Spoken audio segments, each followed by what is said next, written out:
SABC News reporter Bulelani Philip joining us once more. And Bulelani, what's happening right now? Earlier we didn't see much activity. Has it picked up?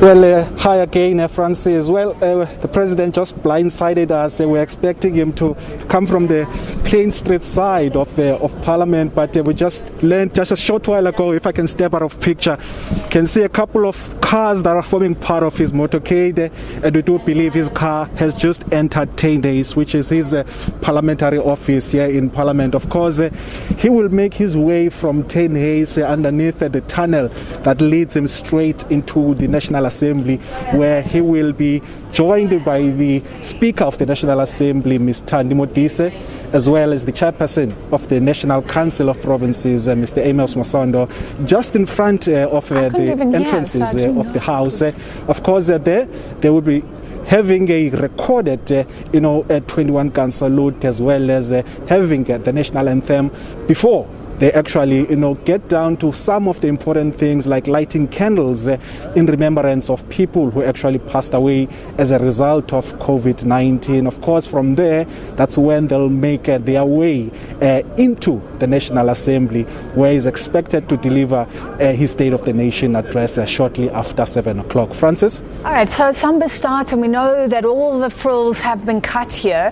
I mean, the main thing, the main cost will be ensuring that this goes out virtually. It's a hybrid affair, some 50 people or so in Parliament and the rest online. What will we see as viewers? Is it hope that that'll be seamless, that the political parties can even cut in as they wish online? Bulelani?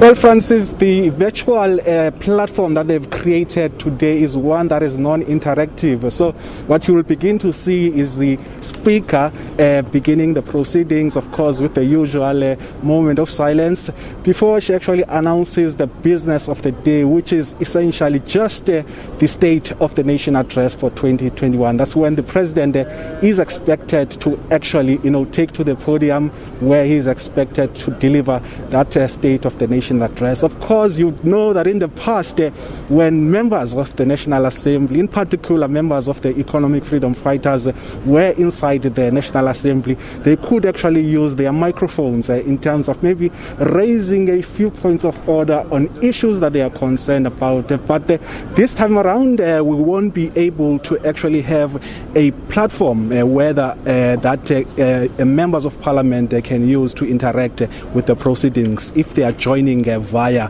the virtual platform. So those are some of the differences between this year's State of the Nation address as well as those compared to previous years. But of course, as you said earlier, no more guard of honor, no choirs and no bands that have been here outside. It's pretty much been a media affair, and we've been trying to get hold of anybody of those people who finally or managed to be part of the 50 people who will be participating inside the House this evening. Francis?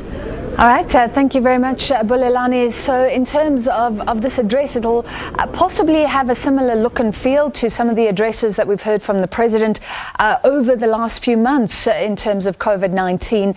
But will it be very different? What rabbits can he pull out of the hat?